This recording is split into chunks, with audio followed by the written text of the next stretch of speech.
tuned in, and those of you who are tuning in, welcome to Chess Strategies with Tony. We're going to be talking about some chess strategies. So, like we did last Friday, we got the chessboard all set up. Alright, we got our algebraic board, standard little thing. And you got your white pieces and your black pieces. And we're going to talk about just kind of things to keep an eye out for any of you who are new to the game, maybe haven't played in a while. Erica Conti, hello. 2 thumbs up, my friend. There you go. That's an old camp buddy from Ohio. Nice to see you up and active. Alright. There we go. Hope you're doing well during all this. Alright, so chess strategy. Things that I look at and think about, and full disclaimer right out the gate here, everybody. Alright. I am not a world champion chess player. I'm not the best chess player out there. But I'm the best chess player in my family. It's a game that I thoroughly enjoy. It's a fun way to keep in touch with people. If you tuned in and watched our intro to chess video, we talked about how this is a fun way that you can play this over the phone, via text message, etc. All sorts of different ways. Because of the algebraic board, you're able to follow along, keep track of the game. I've even known some people that they'll start a game one day, and the game will go on for weeks between them and another person. There's even stories I've heard of people playing games via written letter, which is just the patience. Can you imagine keeping a chessboard from the cats for weeks on end? It'd be insane. Alright, but today we're going to get into it, and the best way to really talk about it is I got a couple items that we'll talk about, and then we're going to actually kind of play through a game, and we'll see how far we can get with our half hour. Alright, so the first thing is practice. How do you practice for chess? How do you practice strategies and situations? Now, a tool that we talked about last week on Friday was equalizer die. So you can use equalizer die to kind of fill in playing as the other side, or even to limit your movements so that you focus on certain aspects, or you're utilizing certain pieces. And we have them just like last time, our equalizer die. Another way you can do it is obviously you can play virtually, whether it be on a handheld game system or a phone or even on your computer. There's a lot of chess apps out there where you can play against a computer, you can play against a friend over your phone. And there's just ways to go about it. But the best is really playing, going through the motions and different, working your way through different puzzles. There's books you can buy and find online, I'm sure, that have all sorts of preset puzzles that put you in a situation so you can try to figure your way through it. Because with chess, it is a way to look at it is it's a giant puzzle. But some good ways to practice, practice both sides of the field. All right, so you don't want to just focus on always starting out as the white pieces and getting to go first. You don't want to focus just on playing as the black pieces and having to start second. You want to play both sides of the field so you can know how to look at things and how to approach things. One of the biggest, some statistics for you math fans out there, as most people look at it, or some people look at it where realistically starting as white and getting the first move out the gate only really gives you like a 5% advantage if you want to look at it statistically. Whereas, obviously you get a slight disadvantage. A lot of people look at it where if you start off the game as white, you have a little more command on the pace and the tempo of the game, if you can look at it that way. I know some people look at chess and they're like, ooh, but it's a pretty fun game. There is a pace and a tempo. And some people look at it where if you start off as the black side, you have to be more aggressive. You have to pick right out the gate. Am I going to be more aggressive or more offensive and controlled with it? So we'll play around with that and talk about that a little bit here a bit. You want to determine a preference as you practice and play with it, or as you play over the years, of do you like to just go all out and be very sacrificial and give up pieces, or do you want to be a little more patient and take your time and be a little more protective of your pieces? And you got to explore your opening approach, all right, how you're going to start the game every single time, because everybody starts their game a little differently. A very modern, popular way of opening the game is your king pawn. We talked about that a little bit last week on Friday, where you move initially the pawn in front of your king. Okay, and when white goes first, black has two options right out the gate. They can either respond directly or indirectly to whatever move is made.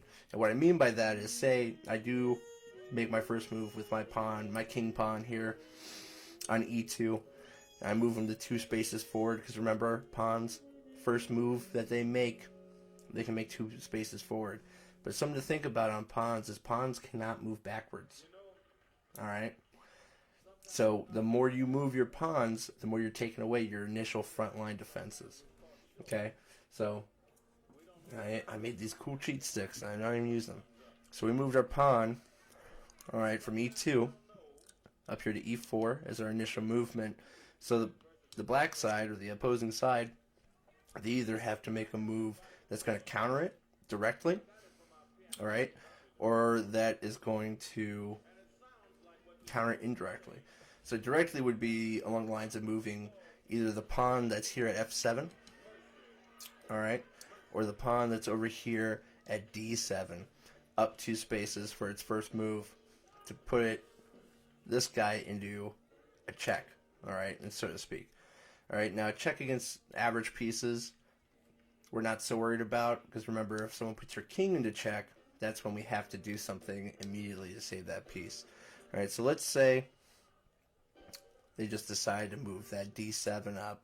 So you have the pawn from d7 coming up, instantly putting putting a bit of aggressive action onto this pawn here. Alright, and that's where that's where the game just kind of develops and starts off from. Alright, and like I said, you have to look at all your options. If they wanted to go for putting direct aggression on this guy, you could have moved your f7 or your d7. But if you wanted to do indirect response, that's when we could go and we could utilize our knights. Alright, remember the knights, these guys that look like horsies, alright, they start here in the corners. They're our g8 and our b8, alright, for the black side. These guys move in that L pattern. They're the only piece that can jump other pieces, alright?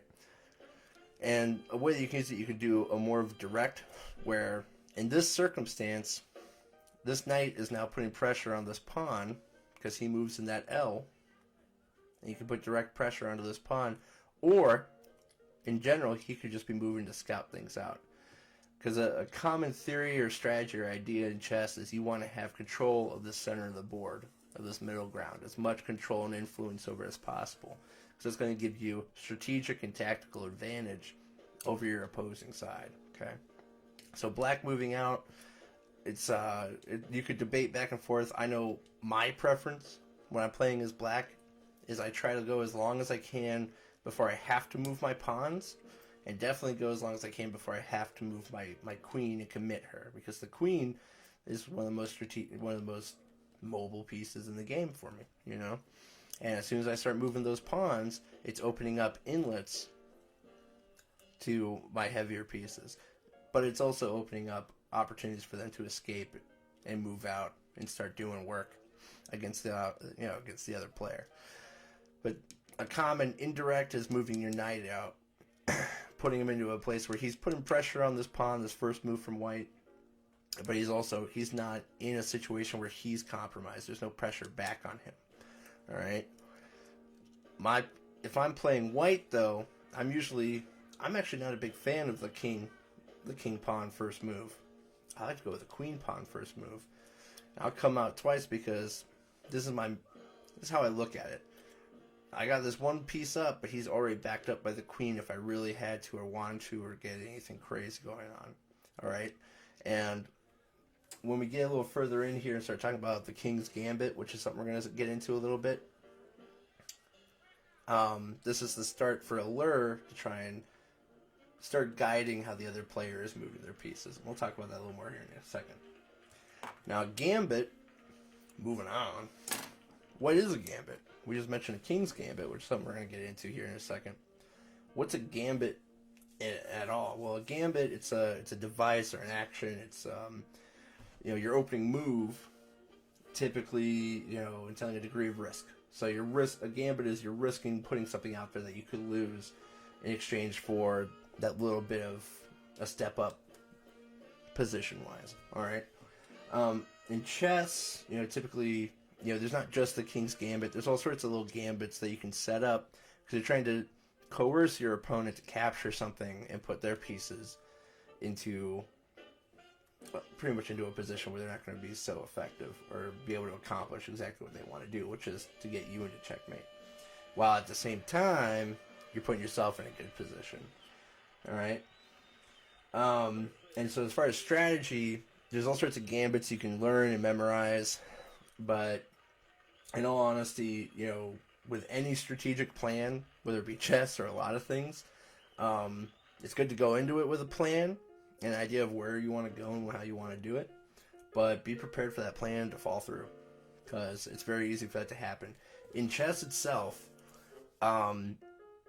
we really don't know how many overall moves and options you have throughout a given game. A quote that I like, that I found kind of impressive and realistic, it's from Jonathan Schaefer, who's a computer scientist at University of Alberta. And he demonstrates artificial intelligence programming using board games and other games and such like that. Chess is a popular one. And he says, the possible number of chess games is so huge that no one will invest the effort to calculate the exact number. Some have estimated it at around 10,100,000. Out of those, 10,120 games are typical. About 40 moves long with an average of 30 choices per move. It's 10 to the 120th power of possibilities out there.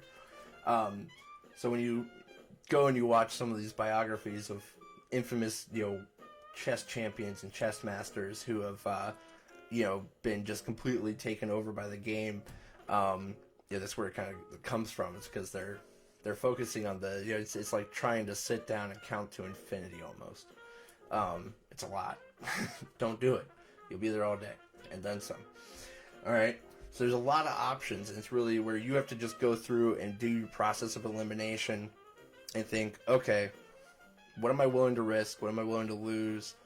And you have to take it situation by situation and just kind of sit and take a moment to plan out and plot and look at it. What are all my options? All right. So you should ask yourself, what pieces do you value the most? And we went over piece values point-wise. But we also have to think strategically on how they move. Okay? Because every piece moves a little differently. Your bishops have all the angles. Your knights have that cool L move. Rooks can go forward, side to side, front and back. Pawns can only move one direction, kind of create your barrier, your wall, your front line defense and offense. Your queen can go everywhere. You have to decide, okay, based off my circumstance and position on the board, what's most important at that time, and what can I do the most with, as long as I maintain its safety from being taken by the other player, and maneuver it to where I want it to go. What are all your best options? Like I said, look at, you gotta kind of plan ahead and be like, okay, well, if I move and take that piece, what's the other person gonna do? What's the other player gonna respond with? And then what are all my opponent's best options? So you have to, while you're analyzing and looking where you're gonna go, you can't lose the vision, so to speak, and forget, okay, well, where's he or she trying to go? What's their plan of attack? How, what am I doing to progress myself forward and taking their pieces and getting their king into check, while also thwarting or stopping their ability to do the same to me. All right. So the King's Gambit, which is where we start, and it's a pretty common attempted opener. King's Gambit is pretty much you're building a lure to get them to rush and to put their pieces in harm's way by opening a window for your king to get poked at. Okay, so I made two of these little pointers to help kind of point things out because I didn't want to be blocking pieces and stuff like that. So I tried to use them. We'll see how it works out. I don't know how well this will go. So starting out on white, if we're trying to get into our King's Gambit, there's a couple different ways. King's Gambit could open up on either of these front two pieces. All right, in your pawn at D2 and E2. All right. So I typically, like I said before, I like to move my queen, my queen pawn up from D2 to D4 first. All right. This kind of, if I'm playing as white, Because remember, like I said before, you want to get familiar and comfortable playing from both sides of the fence. But playing as white, this tries to kind of test the waters, gets a piece out to the center so I can start taking the domination, or getting a dominant footing here in the center. Alright, so how's black going to respond? Now, for our purposes today, we're just going to do some basic responses, but realize and understand, as we play this, it could go all sorts of different ways. Now, in this case, like I said, a common response from me, there's nothing really on the line here. We're not in a position where we're going to lose anything next turn, as long as we don't put anything into harm's way. So like we were talking before, we're going to move a knight up. So I'm looking to move this knight here at b8 up here to c6, which, remember, we talked about before, puts him up in a position that's advantageous. Okay, you have a good advantage there, because that knight puts this pawn into harm's way and just takes up a good position where they're starting to, put some heat out onto the board. So we'll go ahead and we'll move that b8 up to c6 and create that pressure onto this pawn here at d4. All right. And again, I'm going to do my best to mention all the algebraic coordinates so that if you are playing at home or anything like that, it makes it a little easier to follow along for some. All right. So we got this situation set up. Now, initially, what we're doing here is I'm looking to just reinforce and set up set everything up to where I want it. All right. So I'm going to go ahead and move this pawn up. And so now this guy here, okay, this d4 pawn, he's up here. Yeah, he's in harm's way, but he's a pawn. He's a point. It's not the biggest loss in the world. Sacrificial pawn moments. It's part of a gambit, though. Part of a gambit is you're going to lose pieces. You're putting pieces in harm's way to lure out a response, hopefully. All right, so this pawn's up here. He's under pressure from this knight. All right, but he's backed up by this queen. Because remember, a queen can move any distance in any direction as long as they have line of sight. There's nothing between them. And you got this pawn back here at e3 that we just moved up. He's backing up our buddy here at d4. Alright, so yeah, sure, maybe this knight will come up and snag the pawn next turn. He's more welcome to try it. That's an option on the table. But do you want to... You got to think of the exchange rate here. Do I want to sacrifice my knight for a pawn? Am I going to sacrifice a 3-point piece for a 1-point piece? It really depends how you look at it. Alright, but again, his knight, he doesn't really have to move. They don't have to move the knight. They're in a safe spot. Alright, so a follow-up to this, maybe for black, just to start opening up the ranks a bit, they can move this pawn up. Now, what does this give them? Well, this pawn is putting additional pressure. You got to think of it as like a big equation almost. We got additional pressure from this pawn here, alright, at e5, coming up on this pawn, our pawn, or the white pawn here on d4. He's putting pressure there. Oh, what are we doing? I'm telling you, you're getting aggressive. Alright, so we got pressure from the pawn. We got pressure from the knight. Alright, some decisions are eventually going to have to get made. But right now, we're just getting our position. We're getting our foot soldiers out there so that we can start crafting what we want to do. But with this movement, we got to remember that this pawn coming up, yeah, we're putting pressure up here, but also we got back pressure coming at it. That the next white move could easily be, if they wanted to, this d4 pawn to capture e5. Granted, he's backed up by a knight, but it really just depends. It's always interesting when you learn a lot about players watching when you wait to see who draws first blood, so to speak, who takes the first piece. You really find out who's the most aggressive then. Alright, so our next move, it's white's turn, right? Alright, so what's white want to do? So now white's got to make a decision, okay? Where do we want to progress to next? How do we want to make our next moves? Now, what are all of our options? Well, we got all sorts of pawns. We can move any of our pawns forward. They all have clear movement. Whether it's one of these three or these three moving 1 or 2 spaces forward. This guy can move a space forward. This guy can move up forward if he wanted to try, which could be interesting. Alright. We also have opened up where we can move this bishop from C1 up a space for a later move. You can move out this bishop from f1 to get into a position. Alright, but you want to watch out. Wherever you end up taking him, like if I move this bishop from f1 all the way up here to a6, I'm putting him into a dangerous spot with this pawn from b7. Alright, so we want to keep an eye out for that. Alright. But we also have other options. Right now, white hasn't moved either of its knights. And the queen also can move up or move out and start making some maneuvers. So right now we're still trying to get things situated. So I'm going to go ahead, just for our purposes today to play around. We're going to move our knight from g1 up to f3. Notice we did that nice L. 2 forward, 1 over. Alright, remember these guys, I could have brought them up here, I could have brought them up here, I could have even brought them up over here, because they can move as long as they're keeping that shape.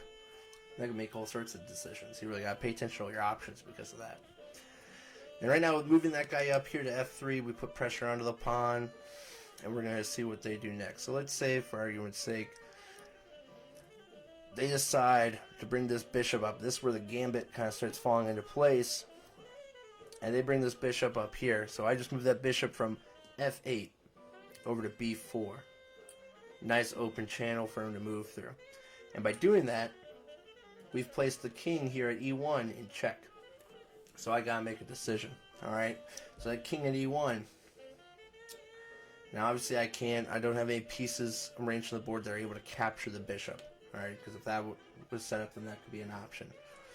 So what I have to do is I have to either move the king to a space of safety, which I could right up here at e2, or I can move a piece in the way to block out the attack from this bishop here at b4. So I can move up the queen, one space up to d2. I can move a pawn up and put some, not only block it out, but also put some aggression on him. It's really up to me. Alright. So what do we want to do? I know what I want to do. Alright, so what we're going to go ahead and do is I'm going to move this pawn up from c2 to c3. And why do I do that? Because strategically, tactics-wise, this pawn moving up, he puts pressure onto this bishop. Now, this bishop can move up and take the pawn, but he puts himself in harm's way from another pawn. And that's trading a bishop out for a pawn. That's just not worth our exchange, right?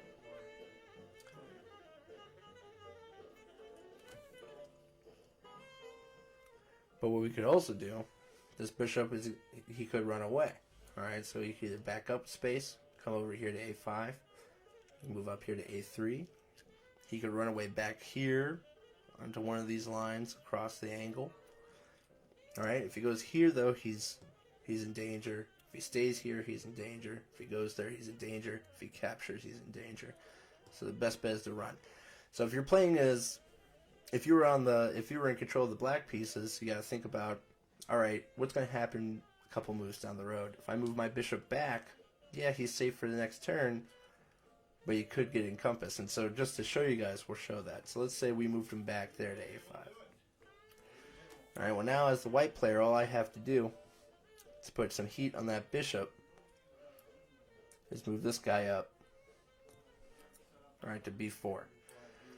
Now, you can take it with the knight, you can take it with the bishop and then lose the bishop, but we got this pawn here backing him up. Alright, so regardless, something's going to go gone. Alright, now you could move the bishop here, which just puts it in an inopportune place. It's just a weird spot. Alright, and then you can't recover if you take with the knight later. Alright, so let's say we decide maybe black's deciding to play a little aggressive. Okay, now I wouldn't recommend, personally, if I was playing as black against another person, I don't know if this would necessarily be the move I was playing. It really depends on the person you're playing against. If you've played someone a lot of times, like maybe every Sunday night you play against a family member or anything like that, you start to realize and memorize a little bit their tendencies and how they play. All right, but if you're playing someone cold, first time ever you've played them, you don't really have a read. And if you're playing against yourself, like, it's very entertaining trying to not remember what you did last turn and why. To put it simply. Alright, so let's say we move up with this knight, we take a pawn. Let's say he got a little rambunctious, or they got a little rambunctious and they weren't thinking it through. All right, so this sets off a chain of events. All right, where this guy stick out because I will make that trade any day. I will sacrifice pawns left and right for the most part to take a more valuable piece. I have no issues with that because right now, who has more points on the scoreboard? All right, and if you look at the center lane down here, rows 3 through 6, who has more control and more opportunity? White's kind of in a better strategic location as long as they don't give it up too quick. All right, so black has some options. All right, they could take the piece, but whenever you go to take a piece, always look. Okay, what could come up and take and strike back and retaliate. Right here with this, bishop doesn't have anything, and actually puts them into a good spot where they just put white king right here at e1 back into check. So right now, if you still look at it, I've traded 2 points for 3. I'm still in a good spot. I'm not hurting. All right. And yeah, okay, my king's back in check, but I still haven't had to move my king or my queen or my nothing. All right. So what's an easy follow through? Well, here, I'm just going to go ahead and move my king up. Now, some people would argue this move. All right, and wouldn't suggest it because a lot of people like to reserve their king and not move it so they could do the castling move. A lot of people would rather sacrifice something else rather than having to move the king because some people argue that's the best spot for the king if you can help it until later in the game. All right, but for our purposes today, I'm just going to go ahead and move them up. So now, if you look at it though, black is at a weird standstill because they used up all the spaces moving back and forth just to lose a valuable piece and not have any development from their front line. Meanwhile, here on white, we've opened up our lines. We've gotten ourselves into a good situation. Now, for white, something I could do as a tease, maybe bring my knight up. I could bring this knight up from b1 up to a3 or c3 just to tease this bishop and see if he'll strike and take one. If I move him up to here and he takes the knight, I lose a knight, but I capture a bishop. With my own. All right. It's really just up to what you want to try. Something I could also do, though, because we're at a point in the game where it makes sense to stage it and get my queen into action and start moving her around. So I bring my queen up here. Now, it's really up to me on how far I go. I like to not invest all the way to the edges with queens. I try to keep them more central just for opportunity of movement. Because remember, queen can move in every direction. Why put her in a situation where she's not going to be able to utilize that strength? You know what I'm saying? All right, so now that puts tension onto the bishop here and sets it up where we have a queen out in the field. We got a knight out in the field. We got openings where we can start developing our other knight and some other pieces. It's not a bad situation for us. Now there's, like I said, there's an outrageous amount of different ways things can pan out in a game of chess. You really just gotta see where everything rolls with it, all right? Some people are going to be more conservative players. Some people are going to be more aggressive players. And a big part of a rolling chess strategy is knowing to look for those moments and hopefully take advantage of those moments to move yourself to the finish line to get that victory, getting their king into check. All right. Good, Rick. Okay, now I'm going to play chess again. Yeah, get into it, Rick. It's a good game, man. It's a good quality game. All right. So I hope you guys enjoyed, that basic tutorial. We're talking about the King's Gambit. It's a nice little look into moving and thinking while playing through a game of chess. Like I said, the biggest fundamentals to think about is what can I gain from making this move? What can I lose from making this move? And how does it overall give into our strategy? I hope you guys have fun. Hope you guys are playing chess at home. If not, chess ain't the only game out there. There's lots of wonderful board games that you can play at home with the family or with friends. While we're stuck away from everything right now. Hope everyone stays safe. And hopefully we'll see plenty of you tonight in about half an hour. Tonight at 5, we have our online Cedar Chip ceremony, and then we'll be coming back at you next week in the mornings and in the evenings with more Online Camp Classroom. Thanks for tuning in, and as always, this will be posted after the fact on our Facebook page, so you can go back, review, and rewatch as you wish. And if I get to see you this summer and we have some time, maybe we'll sit down and play a game of chess.